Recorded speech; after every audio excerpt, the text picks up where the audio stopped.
Welcome to the Smart Sales Solutions podcast, where we learn to implement intelligent solutions in a complicated marketplace with your hosts, Don Cunningham and Rich Rudnick.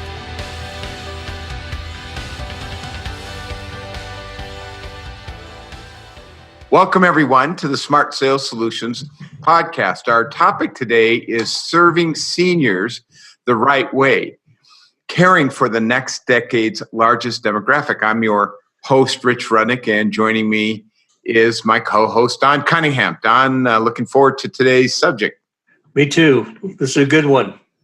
Absolutely. So at the end of our last podcast, we discussed those who were predicting the end of the full-service real estate agent due to technology, and the discount broker, I believe, failed to recognize the next decade's largest demographic when it comes to real estate transactions. And I hope that we can unpack all of that today. I believe, Don, very strongly that most of the listings will come from this group. They also have the largest percentage of home ownership of any other generation. We're talking about the baby boomers, of course.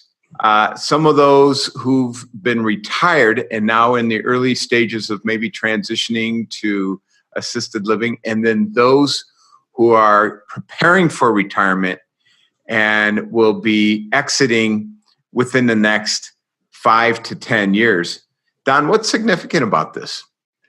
Well, I think it's significant because, when you start to look at the numbers, the actual volume of people that are included in baby boomers, and you're going to kind of break that out and show us what those segments are.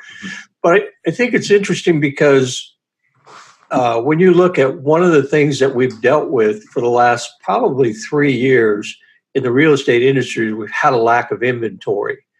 It's almost every market across the United States has been dealing with this low inventory, and we're about to begin to see that transition, whether that happens towards the end of this year or whether it happens next year. It's just, timing is, we want to be prepared for it because this group of individuals are going to start putting their houses on the market. But we have some interesting points that we're going to go through here that I think would be really valuable for those who are watching or listening to this podcast, because we talked last week about how technology was going to impact, how technology was impacting realtors across the nation. And this is going to be another aspect of that. How are the baby boomers from, was it 46 to 64? That's correct. That's a big demographic, and yes, right. Those are the definitive years of the baby boomers. Don, I think the impact is going to be tremendous. The more I look into this, I think hunches have been verified going through this exercise. I also believe it's going to drive the narrative for meeting needs and solving problems in the next decade. We also need to be solution providers and creating solutions because the needs are real. And the right people who position themselves, I think, will do really well. I think there'll be a lot of challenges with this demographic shift and serving seniors and the boomers. I think there's going to be tremendous opportunities as well. I want you to consider this, and I want to read through some notes I have, which I think are really telling. And by the way, on our blog page, I've included all of these stats and all of the links for the sources of these stats, so you can do your own research. So I encourage you to go to our blog page as well and get this information. But think about this. So Medicare and Social Security are expected to reach insolvency somewhere in the next 10 to 15 years. And this is due to the number of people that are on the system. So think about that, right? There are more on the system than paying into the system. And this has been known for quite some time and predicted. Now we're seeing that. It really will kick in the next 5 to 10 years as you see especially the younger boomers now heading for retirement. Think about this. There are over 5 million, I think it's 5.7 million Alzheimer's patients. Currently, the cost to treat Alzheimer patients is $277 billion, almost $300 billion. It's estimated in 30 years that there will be over 15 million boomers. So you could do the math and say the cost should exceed $1 trillion. This is huge. Yes, it is. Because of the numbers coming in. And you say, well, why 30 years? Well, 30 years, the younger boomers, the youngest boomers will be 85 years old. They're doing the math. They're seeing by the time the youngest boomers hit 85, which is probably a peak age for Alzheimer's, that number will swell. The money has to be there to pay for that as well. So here's something else. Peak spending age, Don, is 46. We've way surpassed it. We're a consumer-oriented economy as well. Right. And so that will have an impact because the boomers now are in downsizing mode. They're having to make way and make sure they have enough to retire. And by the way, we're living longer, aren't we? So it takes more to retire. It takes more to retire on. 50 years ago, you would retire at 65 and generally pass away at 70. Well, that's not the case. So there's good news with all this stuff. Here's something else. The need for strategic partnerships for the realtor, and this would be for the other groups as well, those listening, for each other. Having a reverse mortgage or a HECM mortgage lender, a wealth manager, a financial planner, estate attorney, CPA, and senior service specialists are so critical because each one of those entities will trigger a sell one way or the other, looking at the estate, looking at the finances and the planning for retirement, and the need then for the realtor to kick in. And the realtor, as they're running into prospects who have these needs and maybe aren't served well, need to refer their prospects and clients over as well. So I believe that strategic group working together in unison is absolutely critical coming up in the next 10 years. Here's some other stats that are interesting. Now, some of these might sound conflicting, and I think you mentioned that earlier when we were just talking in our prep here before. But think about this. A news article came out. 52% of baby boomers are opting out of downsizing. Now, that was a survey in an article. Mm-hmm. And here's where I would say on that. That is for now, and this is a survey. There's three reasons. One, they're healthier. We're all healthier and living longer. True fact. Right. They're having to work longer to recover losses from the last recession. So the last 10 years should have been building on the retirement instead of rebuilding the retirement. So they have to work longer. In fact, I want to share some labor statistics, which are pretty amazing as well. They also know, just like I mentioned earlier, Social Security and Medicare probably won't be there at some point. Now, something could change, but that's the way things are looking now. 47% of the older boomers, so you have younger boomers and older boomers, are now saying they'll downsize due to retirement. So half are saying that.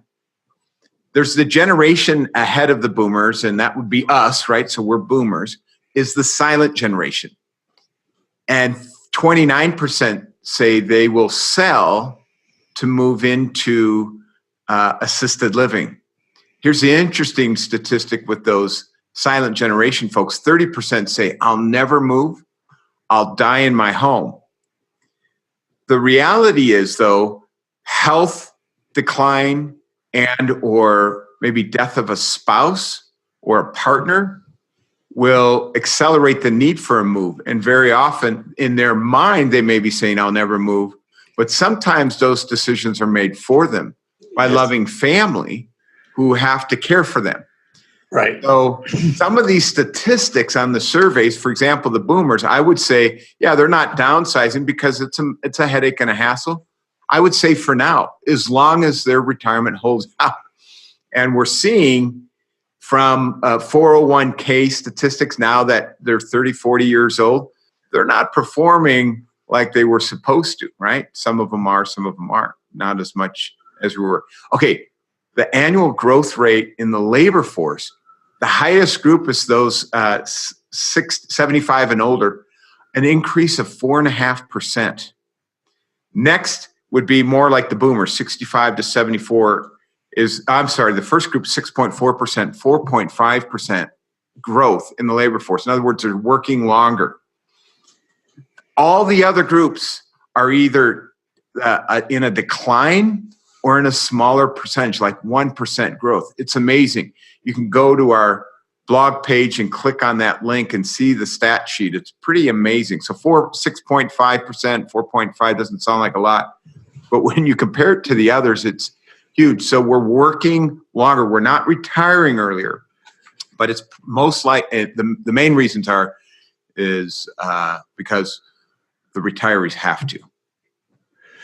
Yeah, I think there are a number of things that I could comment on this. I think, when you look at the baby boomers, I remember when I was 19, 20 years old, and that's a while ago, but looking back on that, as we move out, you get started on your own and you feel like you have to have everything that your parents had on day one. And that was really the beginning back in the 60s, mid 60s or so, where credit became a real tool for retail sales of any kind. You can go out, buy a stereo, buy a TV. What 19-year-old doesn't want that? So we get kind of hamstrung by this. And I think a lot of baby boomers are not as prepared as the generations before.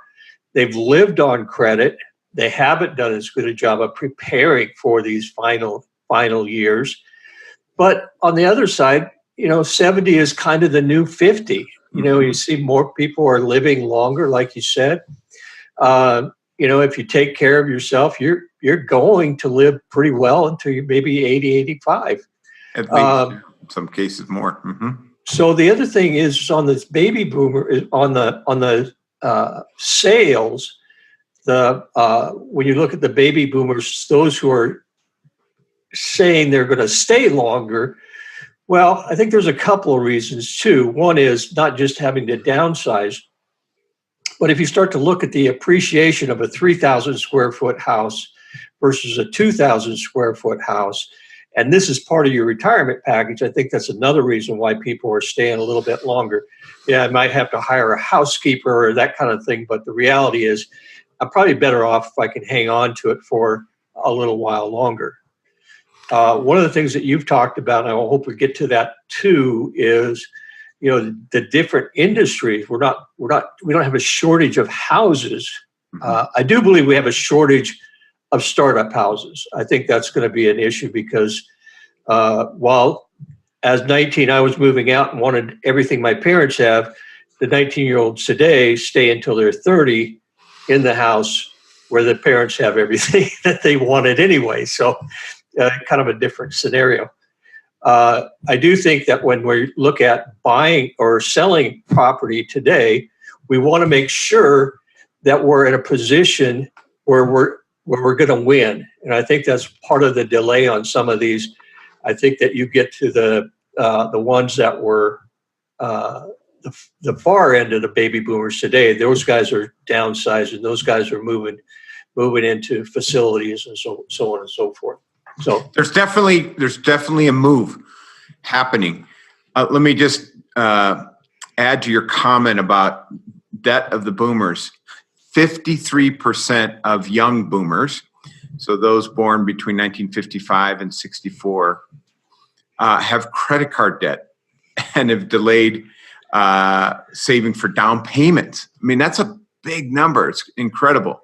It's substantial credit card debt too. It's not a $500 credit card bill. And you're talking about, I think the average debt was $14,000 or something. So you combine that with still recovering from the last recession and trying to rebuild their retirement and their plan to not move. I'm going to say a number of them will have to move.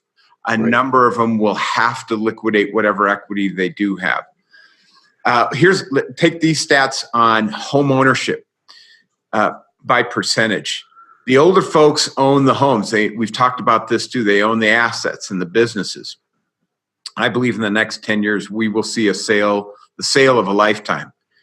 The silent generation, those born earlier than 1945, 79% of them own homes. 76% of baby boomers own homes, and everyone else is under 60, 37%, which is significant. So I believe they own the homes, and they will be selling them. A big percentage of that, this group will be selling in the next 10 years.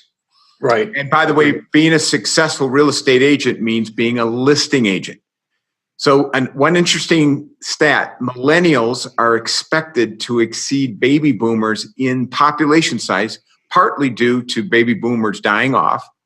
The other is due to immigration. The challenge, though, is millennials have student loan debt, and they're minimalists. So, and only 37% of them own homes that have any kind of equity to transfer in. So that's a challenge as well. Right. True. But all that being said, what do we do with this, and how do we prepare? Well, I think that when it comes down to preparing, one of the smartest things I could say to people today is, and this is for our realtors too, is live debt-free, get debt-free completely. That's probably one of the biggest challenges that we face in America today, is we're living paycheck to paycheck. And it is challenging, especially as you get older, because the average Social Security check is somewhere around $1,000 to $1,200. Mm-hmm. I don't think that Social Security will actually go. I mean, it may file some kind of bankruptcy, but it will be bailed out somewhere down the road, because they've made a pretty big promise, and it's not an entitlement. So Congress has stolen from Social Security for years, and they haven't been very good about paying it back. So I do think that that's going to bail out. But then you start to look at Medicare and some of the ridiculous things people are saying today with regards to Medicare for all. You couldn't do it. First of all, it's not even feasible. Plus, it would destroy the whole Medicare base, which is, now you can get in, you can get an appointment with a doctor, but if you give Medicare to everybody, you'll never, you'll be looking at years down the road. Anyway, I'm sorry I got a little distracted with that, but being prepared means being out of debt, means being aware of the statistics, what's going on. I think as realtors, one of the things we've got to start doing is being specialists when it comes to this older generation. There's a designated called senior real estate specialist. And I think this is a very viable avenue. It's not a do-all, be-all, end-all kind of designation, but it is helpful if, and I say this, if you care about older people. If you're just going to get the designation just to capitalize off of taking advantage of an older generation, I would encourage you not to do it at all. But if you care about older people, you care about their situations, I think it would be very valuable for you to have that SRES designation. And I think, again, you and I have talked about this, and some of the coordinating the different industries, like as far as strategic partnerships and so on, are going to be really key. Right now, they don't exist, and we're just getting lenders to kind of join in. But I think we are going to have to reach out to lawyers. We're going to have to reach out to those different industries that you talked about in the beginning. So preparation is today. It's today. Yeah, I think those are really good points. I like your statement about SRES. You have to have the right heart for this. The needs are right. Specific and special. Don't just get it just for the money opportunity. It'll be there. There's different avenues to take in the market. I do believe that strategic relationship, as you were mentioning, with those key partners for all of those industries for each other is critical. Right. They're all facing these opportunities and challenges just from their position, the estate planners, the CPAs, the wealth managers, the HECM or reverse mortgage folks, and the realtors working together, connecting with assisted living facilities, doing joint training sessions at these facilities, everyone driving their base and cross-pollinating. Those are key. Well, while we're not there yet, I do think that you really nailed this as something of a fairly major change that could take place within the real estate industry through National Association of Realtors and combining and creating strategic alliances. There is an opportunity for all of those people, maybe not all of them, but each one of those to be part of this integral part of disposing of wealth isn't the right term. Transferring of wealth is the right term. So anyway, I think that's a good point that you brought up there. So thanks. Yep. So let's just keep this in mind. There's been a lot of attention towards the millennials, and there should be. This is a growing demographic, but we have to look behind the statistics to see what's behind that and what does that mean. I think in general, being a buy agent means serving millennials, and in general, being a listing agent means serving boomers, right, and silent generation folks. There's also the buster generation too. So, just give us a definition of minimalist, because that is a term that's being thrown around by it. And I understand what it means, but go ahead and tell. Sure. So I think the baby boomers were extravagant, right? Like you're saying, living off of debt, raising debt, living above their means. And millennials, who are generally children of baby boomers, are taking a cultural shift from that, saying, listen, I don't want to live like that. I want to live below my means. I don't need 3 cars and 3,000 to 4,000 feet of space. I could live in a tiny home, a mini home. All I need is the basics. 1 small car, maybe a bike. I don't even need a car. I don't even really need to own, right? A small space. I want flexibility and the ability to travel and do what I want when I want. I don't want to be bogged down. So I think minimalist, and that's not all millennials.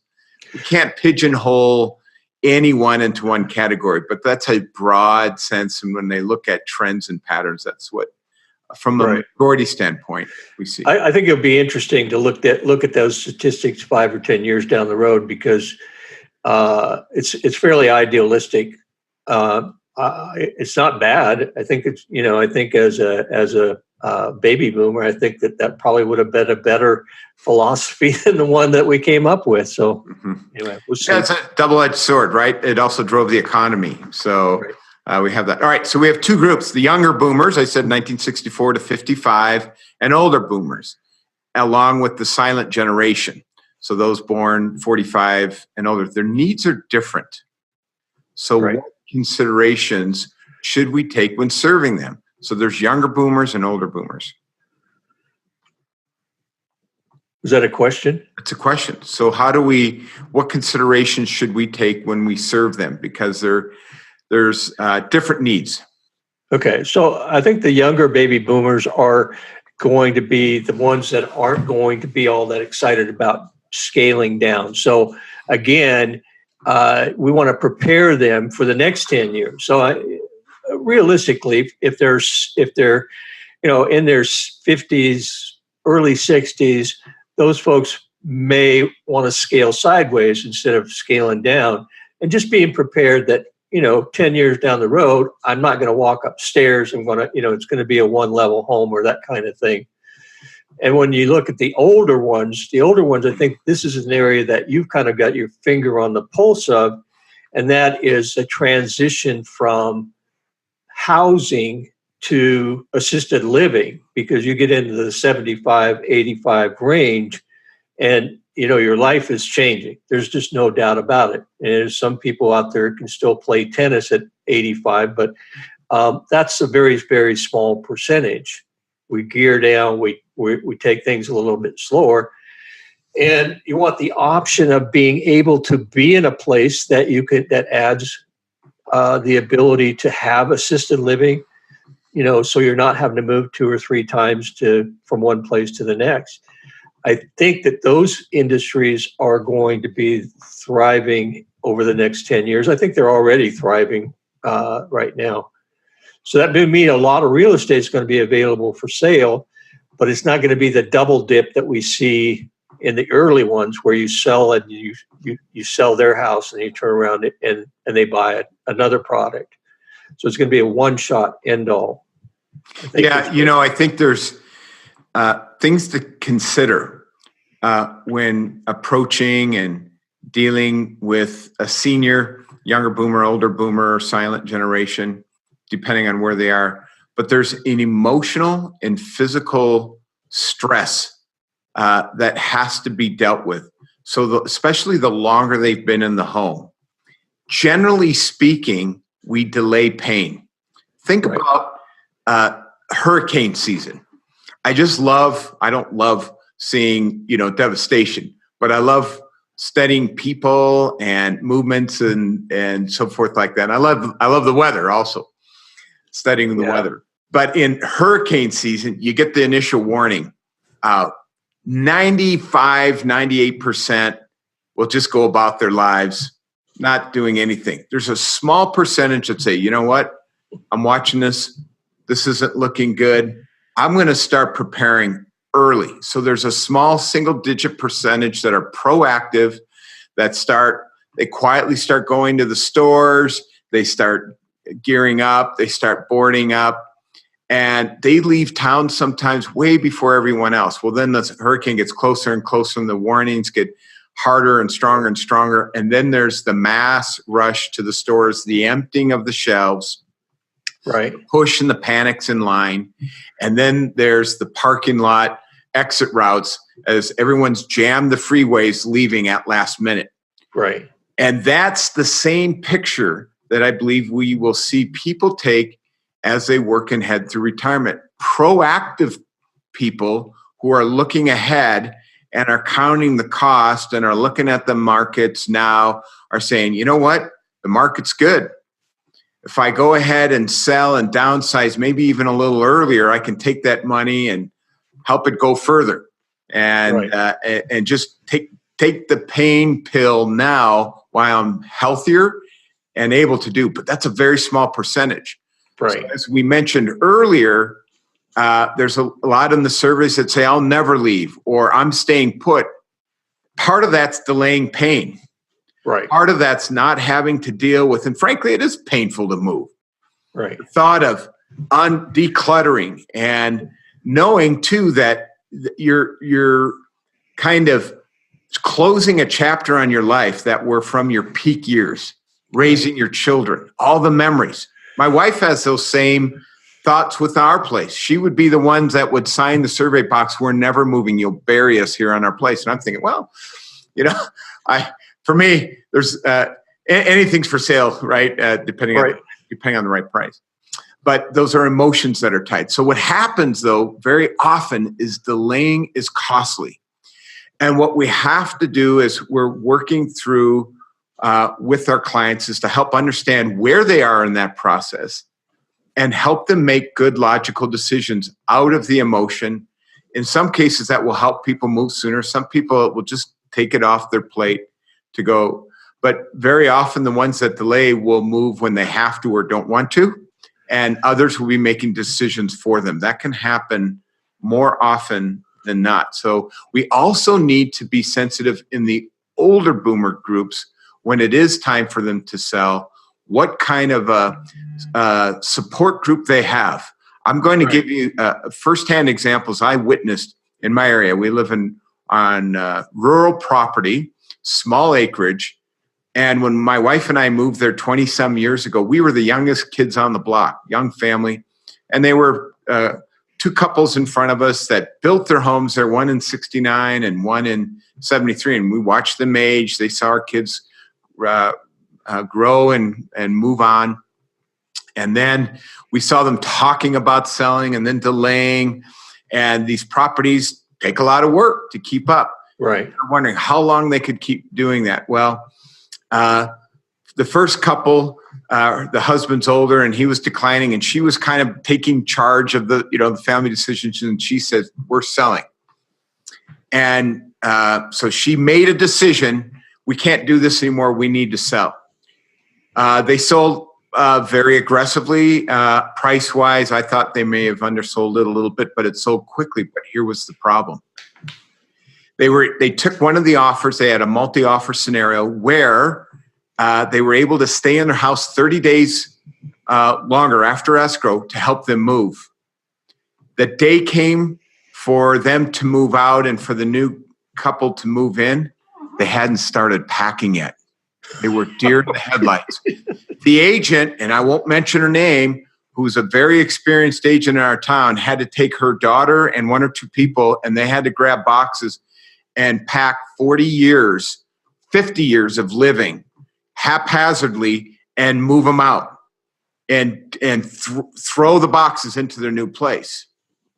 The reason was the agent did not do a good job of sitting down and preparing and planning, helping them plan for their move. You can't assume with seniors that this is all of a sudden going to happen.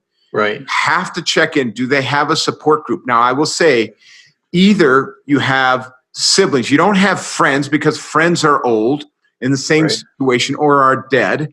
Maybe you have siblings that are younger that could help, but mostly it's either do they have children who are responsible and caring and loving and young and able, close and able to help manage a move like that. Usually there's an alpha child that leads that. Usually it's the oldest, maybe it's a daughter, could be a son, somebody that's in charge that can rally the rest of the family.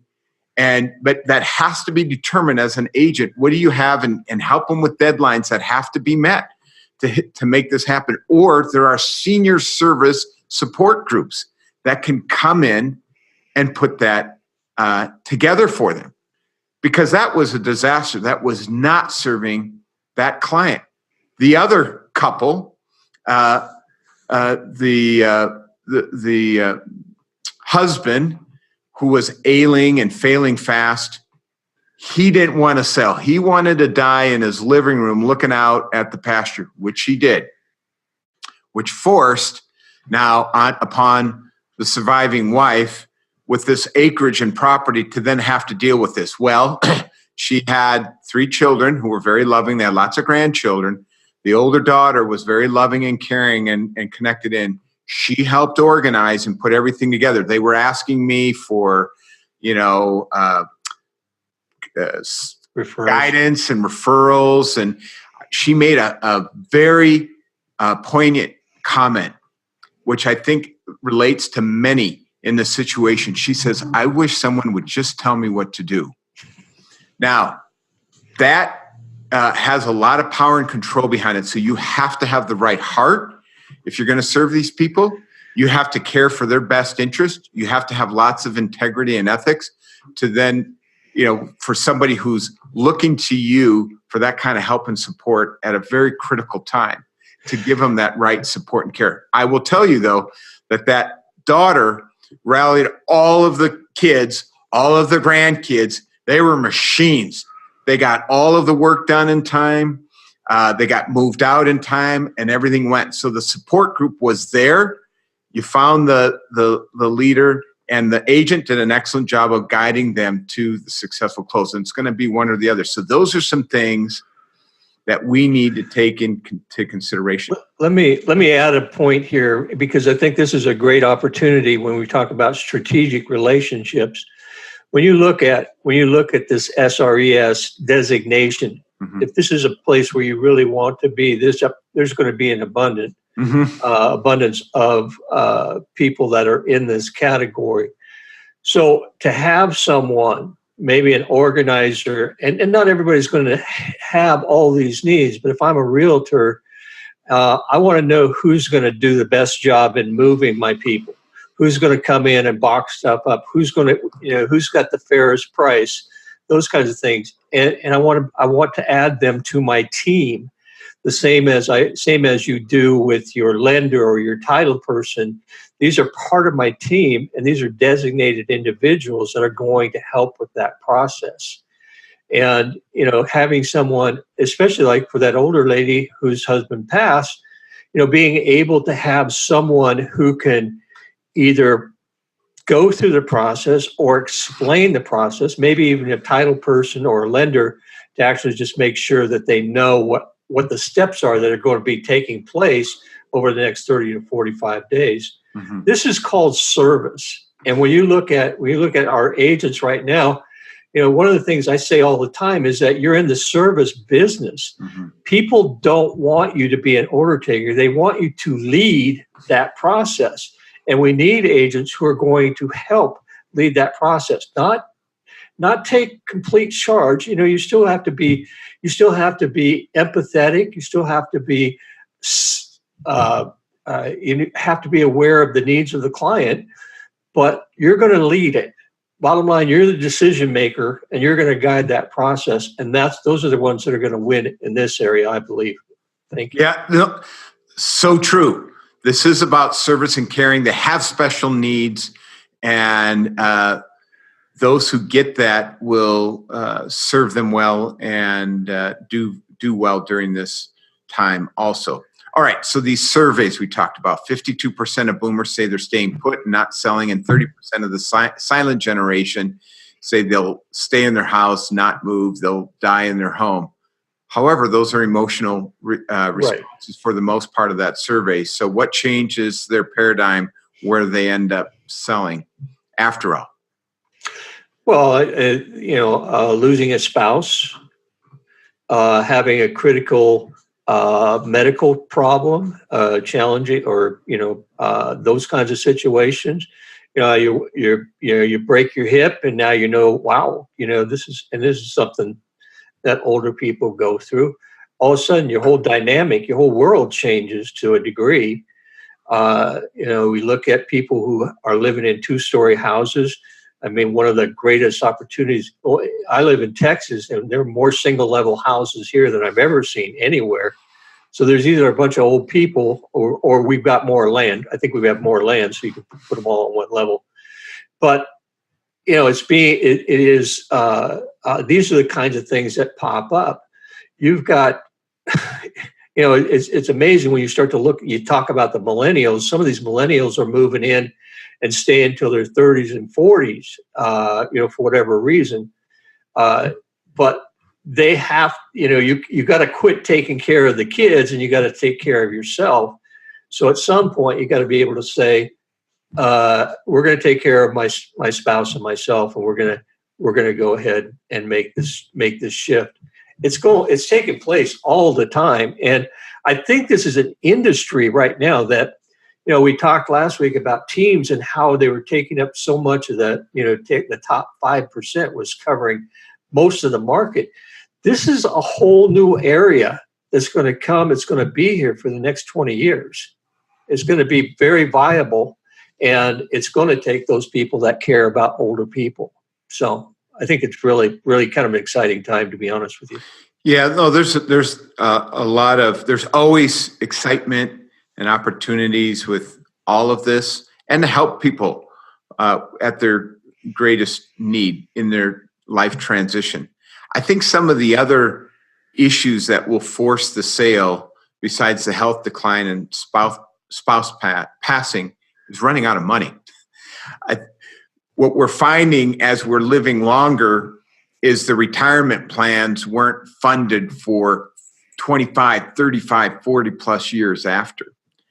I think the other issues that we find statistic-wise, and by the way, on our blog page, there was a whole NAR report that has 100 or 150 pages that you can go to. It's the last link on the blog page that will give you the statistics on here. But the ability to keep the home up becomes a reason for the sale.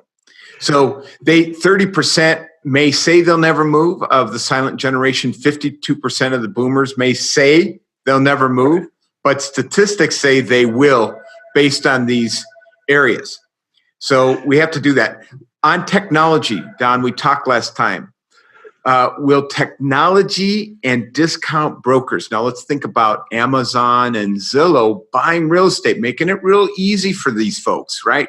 Saying, listen, I'll just write you a check for your home. Sounds easy. Sounds like trading in a used car. But will they affect this demographic, and why or why not? You were kind of alluding to this. So, well, I do think they will affect this demographic, but I don't know that they have the money to take over the whole industry. I do think that technology will be one of those things, and those who are forced to sell may find themselves in that boat where we're dealing with the Zillows and the Amazons and those of the world that are taking big bites today. I don't think that that's going to, when you look at the prepared generation or the prepared individuals, I think they'll stick with what they know. I don't see a real upside to selling my home to Zillow or Amazon. They're going to be very price conscious. It's kind of like that ad you see. So, well, if we don't sell your house, we'll buy it. Yeah, they'll buy it. Buy it at 40 cents on the dollar or 70 cents on the dollar. You're going to see that from these guys too. They're not in it to lose money, even though they are. So, yeah, I think the bigger issue here is this generation, first of all, is not as connected to the digital world like the younger generation is. Right. I think the technology side will affect the younger generations more because they are engaged and they look to technology for answers. The boomers and the silent generation are less technologically savvy and they have more needs. Right. As you were mentioning earlier, to serve this generation, there are a lot of steps that require. It's not just getting a check for the house; it's helping them move out. Right. Amazon and Zillow aren't going to do that, and so I believe that this is where they're missing the mark, saying that it will eliminate the realtor. It will. Technology and discount brokers will eat away at, I would say, 5 to 10% of the market, which represents maybe 95% of all agents. However, the ones doing the volume of business, the upper 5%, will take care of this other generation. And the majority of transactions will still be done overall by full service agents, especially those embracing this generation. Something else you were alluding to earlier that's a trend is multi-generational housing. And when you look at that NAR report, every generation has a high percentage of those who are making moves for multi-generational reasons. So the younger generations are making decisions for their parents moving in. Right. The boomers, the squeeze generation, the younger boomers, here's another issue for younger boomers and maybe busters. The buster generation, this is really on them too, quite a bit, is their children living with them longer because of their student loan debt, their parents running out of money moving in with them. So some households you have adult children, 19 to 30, you have older seniors, and the parents in, and it can be on either side of that. So that is also a movement that we're seeing. So the millennials will replace boomers, as we mentioned, and it's within a year. Boomers are passing away. There's immigration. However, they're saddled with student loan debt, and they're mostly minimalist. So a lot of attention on this group has been focused, but I think incorrectly. They will be buyers. If you're a buy agent, most of them will be millennials. If you want to be a list agent, you focus on the seniors, and that's the key. I believe the 2020s will see the greatest transference of wealth the world has ever seen. And I believe, as we mentioned before, that this shift will eventually create a buyer's market. You were talking about that.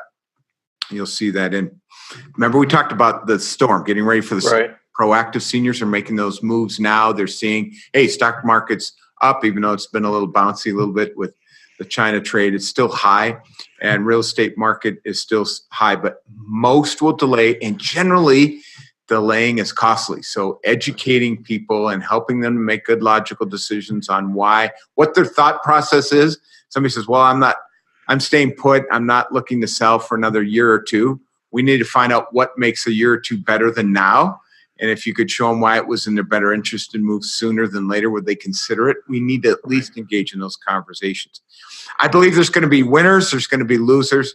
We have a lot of opportunities here. Don, give us a wrap today. Well, the preparation that you talked about is interesting because you threw that storm out there. I think yesterday we had thunder and lightning, and about halfway through that, we got a tornado warning, and I went in and took a nap. It's like it was not being prepared, but in those cases, it wasn't exactly the same as a storm that was coming 3 weeks in advance. When you look at, I really think that this baby boomer situation for realtors is an area where we need specialists, and specialists will lead this charge when it comes to our older generations. Again, I have to emphasize you got to care for the older people, because they'll see right through you if you don't. And I really think that for the next 20 years, this is be a specialty field for a number of people, but they're going to have to put some time, effort, and energy in it. Get your SRES designation. I really hope to see that there's going to be more types of situations, training, tools out there with regards to this, because I really think that that's going to make a big difference in how we take care of our older generations. So thanks a lot for asking, and I appreciate the opportunity to be here. Well, thanks so much, Don. It was great having this time with you and getting your insights as well. Thank you all for listening. Share your comments and thoughts with us. We appreciate that. Forward this on. If you would like to take advantage of a complimentary session and learn more how to be prepared and be a specialist like Don mentioned, if you're in any one of those circles of strategic partnerships that we mentioned and you want to learn how to strengthen that, contact us today. Schedule a session. It's no obligation. Thanks so much for listening, and looking forward to having you on our next podcast. Take care, everyone. Bye-bye. Thank you for listening to this episode of the Smart Sales Solutions podcast. For more information, go to smartsalessolutions.com.